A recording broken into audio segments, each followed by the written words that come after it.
How to destroy the power grid / fiber optics internet / radio / TV in any given city or region with 6 guys tops. By an anonymous anarchist. FYI, we don't condone this.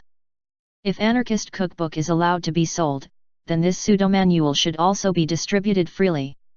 More reliable account. Former cable worker here.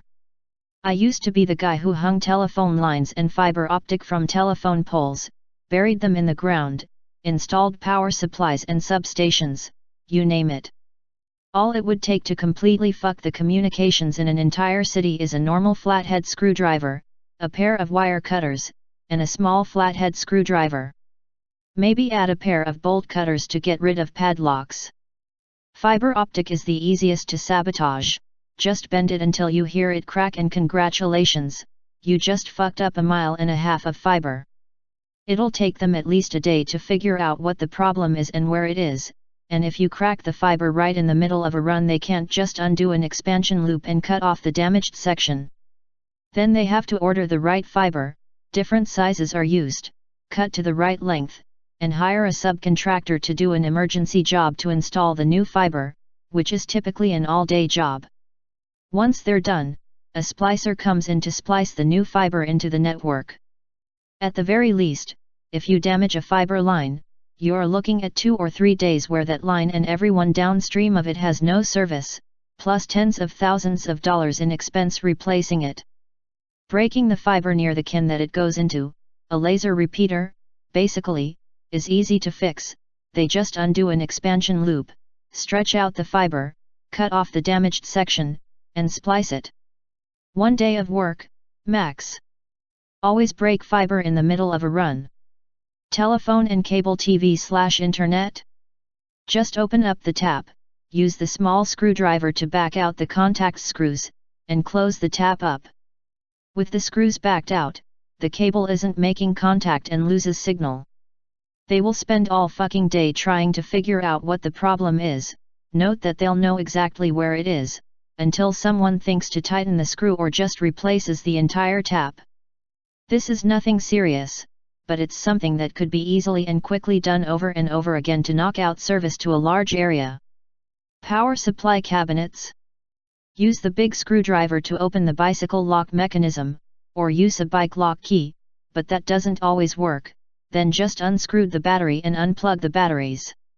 If you really wanted to be a dick, cut off the padlock, open up the fuse panel, turn the fuse upside down, right side up is on, upside down is off, close it, and put a new padlock on it. Alternatively, just set off some homemade thermite on top of the cabinet slightly off-center, away from the end with the fuse panel, and it'll fuck up the repeater and both batteries as well as the cabinet itself, and they'll have to replace the whole thing, which is an all-day job.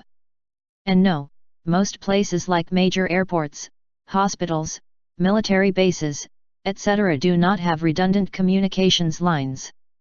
They get cable TV / phone service / internet from a single provider, and that provider runs a single set of lines into whatever place they're servicing. One man with basic tools could be driving all over a major city and completely fuck its communications, if he knew where to cut off the nodes. Just back out some screws, snip some connectors, and you just cut off all communications except for cell phones and radios. Cell phones you shut down by cutting the fiber optic that goes to the cell tower. Yet, you didn't know that cell towers had cable and fiber, and that's how they connect to the internet and local phone service, did you? You can find the main lines running to the tower and destroy them, or take out the tower itself by shooting the transceivers with a high-powered rifle. Bam, that tower isn't giving a signal anymore. Radio is easy to knock out. Build a spark gap generator, plug it into a power supply somewhere, and walk away. It's broadband and it'll keep transmitting on every frequency there is and jam the signal within its radius. Set up a bunch of these all over town and nobody is communicating via radio, police, military, fire department, EMS, nobody. In jam cell phones too. Yes, they'll triangulate their positions, especially if the military gets involved. This is why you need multiple jammers, and get rid of them, but that takes time, especially the first time it happens when nobody has any idea what the fuck is going on or whose responsibility it is to fix it. Half a dozen guys can, in a single day, completely fuck over comms in a major city and cause millions of dollars worth of damage and lost revenue with basic tools and spend nothing more than the gas they use driving around. A couple $100 at most if they build a couple dozen spark gap jammers to plant all over town. People have absolutely no idea how vulnerable our communications infrastructure is. And you know the government's plan for defending said infrastructure? Hope nobody realizes how vulnerable it is. No, seriously. That's the extent of their plan to prevent massive sabotage. Hope people are too stupid to realize how easy it is.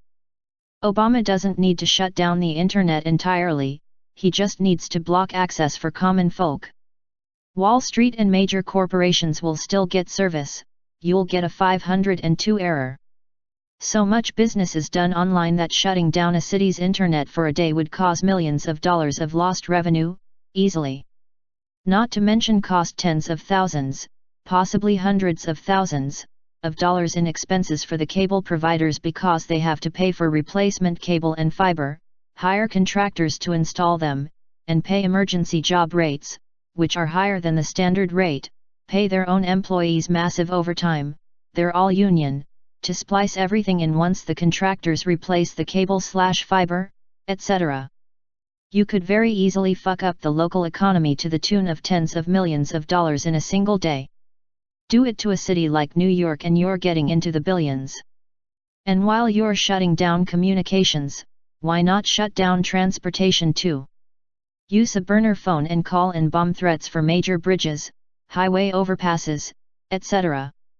They shut down the roads, cops scramble to search for bombs, traffic jams from people being deterred from major roads cause hours of gridlock, especially if you call in the threats at rush hour, etc., and the gridlock makes it harder for police and firefighters to get where they need to go, especially once comms start getting fucked up. Wanna shut down the airport?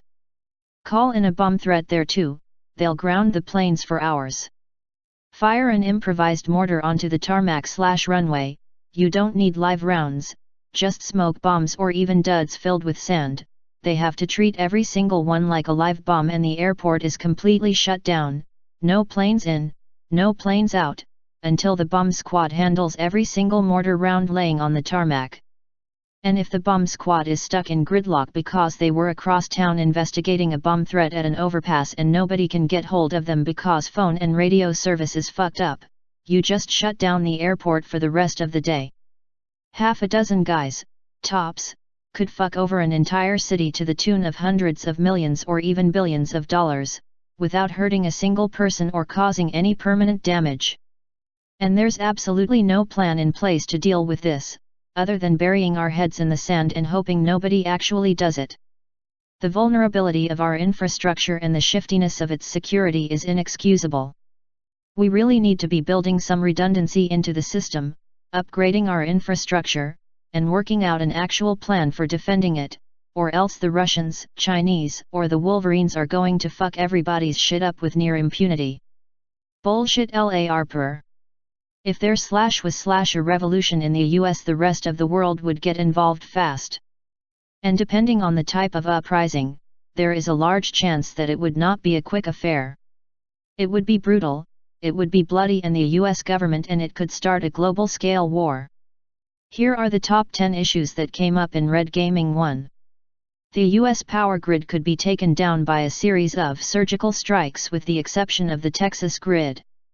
By surgical strikes, a few marksmen, i.e. US Army tier marksmen, the min requirement, hitting certain spots on the grid would fuck a lot of the military and government because they need the grid more than Bubba and friends do.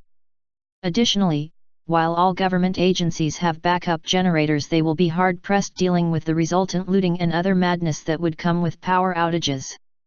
This would effectively create another front for the military. It would also turn the people against the government quicker and paralyze the government's propaganda machine. Worse still, the key points of the US power grid are public obtainable information, and not only are the points too many to be effectively guarded, they are not guarded anyways. This was always the number L issue. 2. An estimated desertion rate in case of a civil war is 75% in the case of a left-wing president. 50% of that would be assumed to immediately betray the president. The army would be fighting its own. Yet another front created in this war. Additionally, there is an assumed 25 to 50% desertion or outright betrayal rate in three-letter government agencies. Additionally, there is also an assumed 5% of the 50% betrayers would stay in their job and become saboteurs. Additionally, 10% of that 50% would contain key information that would be of critical danger to the US government. Of that 10%, 1% would be able to deliver that information to the US foreign enemies. What you should get from this is that the second the US declares war on its own is the second it ceases to exist as the state we know it. 3. Teabaggers and right-wing extremists and oath keepers, which are considered untrained racists who aren't good with a gun, often are veterans who now have more time to have fun at the range, sometimes more than some Army units or Marine units. In addition to previous military training, often camp and do other outdoor activities, more than many in the military do, as the focus has gone away from field exercises, and often have better equipment outside of armor and heavy weapons than the military. However, is kind of irrelevant because many of the places these people could hide would make the kind of war the US fights with the equipment they use pointless. 4. Outside influence is a huge fucking problem. Russia has already stated they would back any Texas separation movement, and right now we already have enough problem keeping radical Islam in check. The second the US has to fight in a civil war is the second it becomes a proxy war between NATO and whoever wants to fuck with America.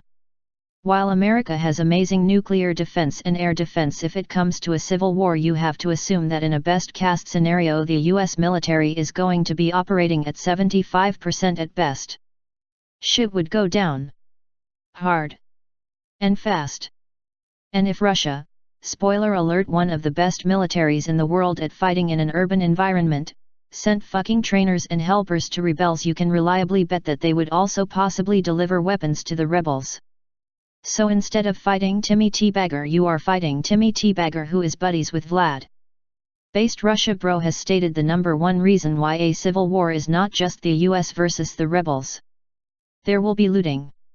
There will be rioting. Cities will burn. The National Guard cannot fight both the rebellions and rioters in a city that would also kill off their supplies. Additionally, if you don't think that the rebels will send in instigators into the cities or worse stand-alone actors, a lone wolf on steroids. Think Timothy McVeigh, but instead of one van they have a whole goddamn fleet of them. A good movie example would be Bane, would be goddamn mistaken. Additionally, if the US government cannot even help its own people, why would its own people support its military? Worse yet, if someone emptied out prisons, there are a fuckton of prisoners in the US about the size of I don't know TFIE entire Chinese army, you would have more crime than the police could ever handle. 6. Logistics and infrastructure in the US are crumbling and failing. Any war fought against a rebellion in the US would be a logistical nightmare even before the rebels started going full Al-Qaeda and putting IEDs in the road. A fucking retired general who was contracting with us on the team said the only thing holding together the US infrastructure is basically duct tape and the will of the Department of Transportation. And often enough there isn't enough duct tape. Your most loyal cities to the US government, as we polled, are also the most logistically easy to cut off. NYC, SF, LA, DC, Baltimore. Most of them require crossing water to get into from certain directions. Most of them have critical airports. Some of them have critical ocean ports. If anything happened to just 2 of the cities on the list, it would create a logistical clusterfuck. 7. Your Johnny Reb and Timmy Teabagger states/red states all have something. Most of your oh so progressive, aren't we so European, oh my god we are just like Sweden. Blue states are for the most part consumer states and not producer states.